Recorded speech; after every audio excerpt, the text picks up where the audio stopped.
Hello and thank you for watching the Adapt Home YouTube channel. In this video, we're going to talk about all the different home security sensors. This is a good video for anyone that's looking to get a home security system and wants to know, kind of what to look for, what to buy, what's going to benefit them and their home the most. And also a good video for someone that's possibly new to the home security industry and wants to learn more about home security in general.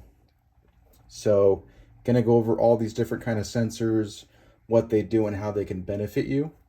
For this video specifically, I'm just talking about a home security sensors, not home automation like videos, lighting control, door locks, thermostats. I'll go over those in a separate video. These are just sensors that you can have installed on the home that'll protect you on a security basis.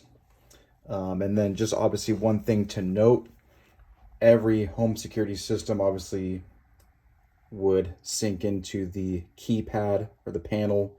So every home will have a keypad. That's an obvious. That's where the sensors program into and then can send a signal to the monitoring stations. So every home will have a keypad. But besides the keypad, let's get into some sensors available for your home. Every alarm system that I've seen in a decade, every system will have a door and window contact or a door and window sensor. These can go really on anything within 100 or 100 and so feet of the keypad that could open and close. So mostly it'd be on a door or window. So this would go like on the frame of the door, and this would go on the door. And if anyone were to open that and separate it, it would trigger the alarm system. Same thing could be done on a window as well. So you can put this on the window and this on the window frame or vice versa. And if that window opens, it's going to set the system off. I've also seen people put that on little sheds in the backyard. You could put it on cabinets, safes. If you have like a gun safe or anything that holds a gun, you could put it on there. A refrigerator,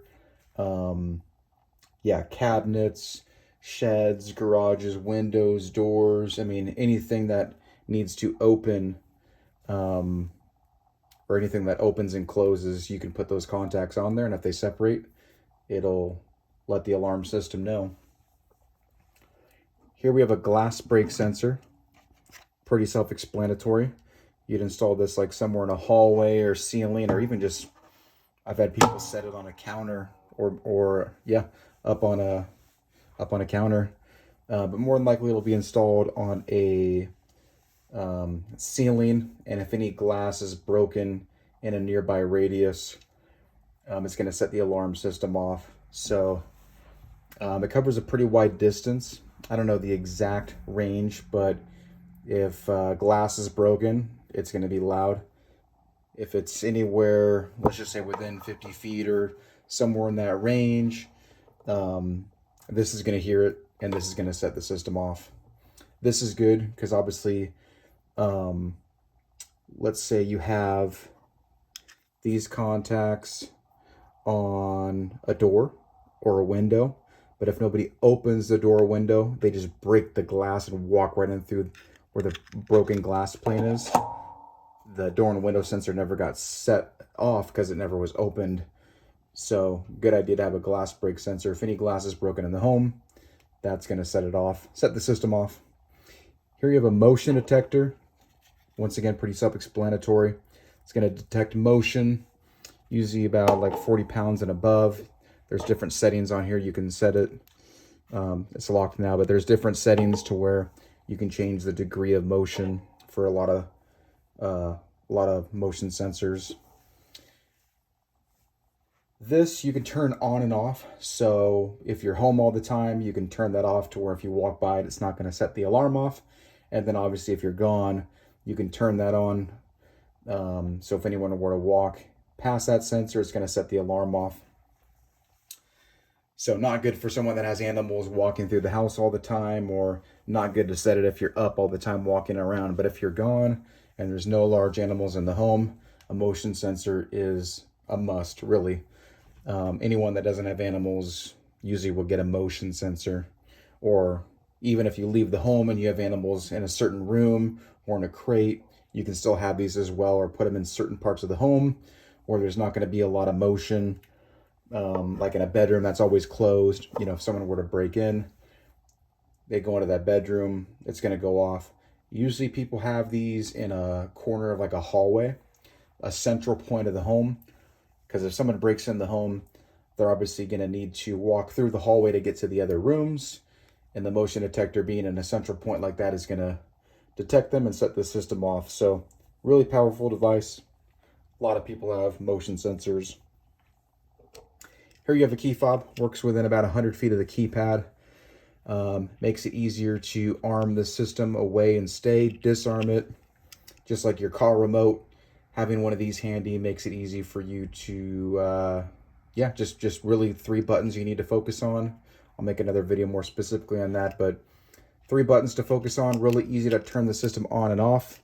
You can even have this right next to your bed, so you kind of have like your own little wireless panel or keypad next to the bed to control the system. But most people use it as they're kind of pulling in and out of the driveway or garage to turn the system on and off. Here you have a medical button, medical pendant. It's not a fall detector. It's not going to detect you if you fall. And this isn't going to work anywhere in the world. This works just like most sensors within 100 feet or so of the keypad. Anything were to happen, you fall, you're having any medical issues, anything of that nature, you just hold down this button for 4 seconds.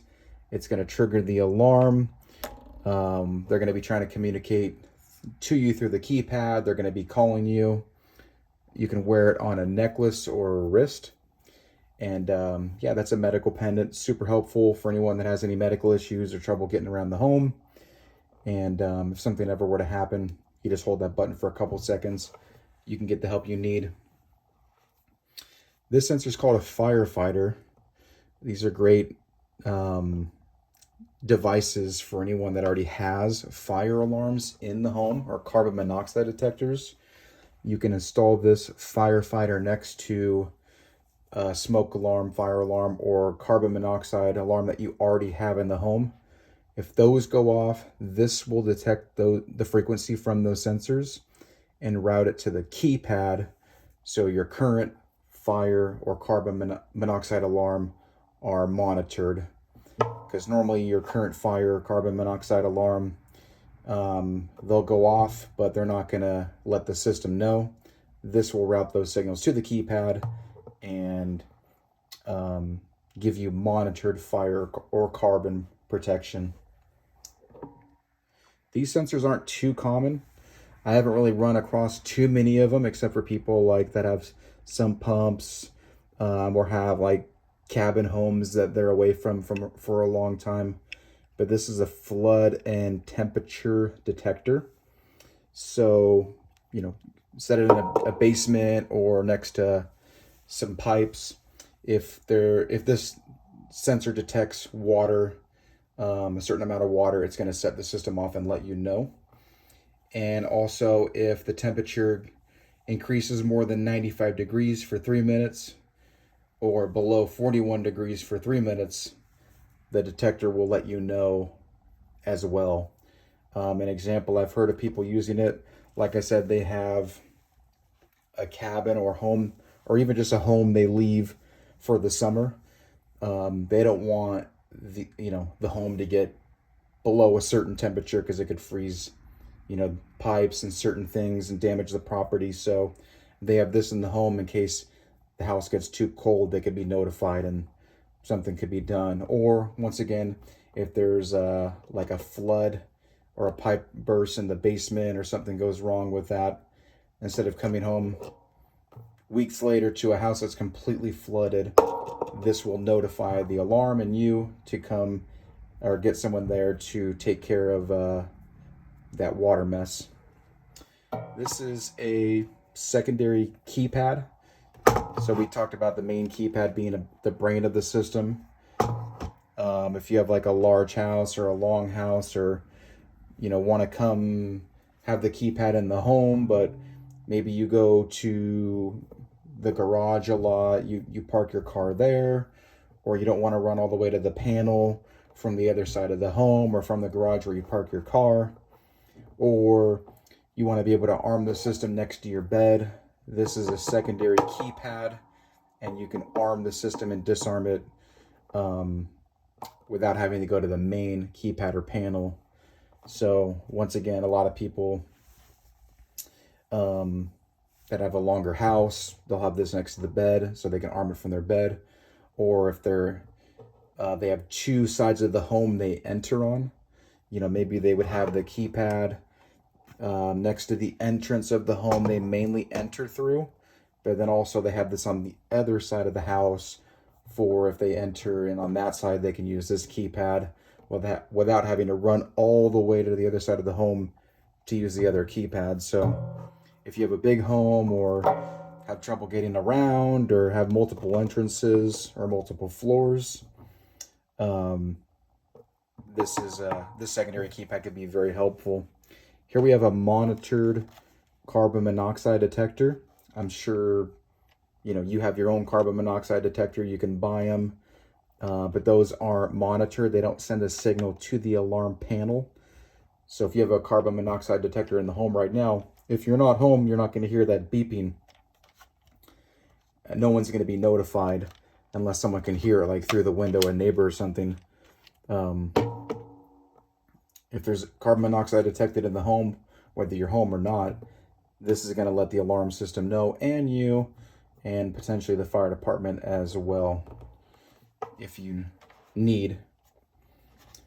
Along that same line, this is a monitored smoke and heat detector. Just like your fire alarms in the home, they detect a rapid change in heat or smoke, most of them. But such as the carbon monoxide detector you may have, they're not monitored. So most people have fire alarms in the home. They make a lot of noise if there's a fire. But once again, if you're not home, you're not going to be able to hear that beeping and then call the fire department. And what this will do is it gives you a fire alarm, but it's also connected to the alarm system. So if there's ever a fire, it's going to notify you and the fire department if needed. These are crucial for anyone that has animals in the home. Obviously, if there's a fire, the animals aren't going to be able to, call the fire department. So this would call you and the fire department for you if there's a fire or carbon monoxide event detected. This is also good for, if there's elderly in the home or handicapped and they have a hard time getting around the house, or they have like a 2-story home or a big home, and if there's a fire, it would be difficult for them to get out of the home. It would be helpful to have a monitored fire alarm to, get help there quick. And this is also good for someone that has a lot of things in the home they don't want to lose. I set up a lady years ago. Her husband passed, and she had a lot of photos and photo albums, pictures, souvenirs from her husband. And if something were to happen to those in a fire, it'd be devastating. You can even think of a veteran having war medals, pictures of relatives that aren't with you anymore, valuables, a lot of money in electronics or art.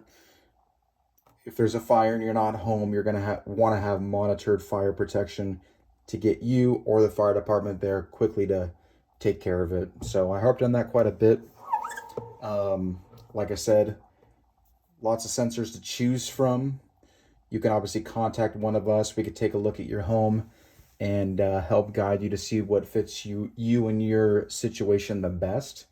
But these are the really main home security sensors that there are, not including home automation. And give us a call or reach out to us on our website or on our YouTube channel if you need help putting together a system or have questions. And thank you for watching.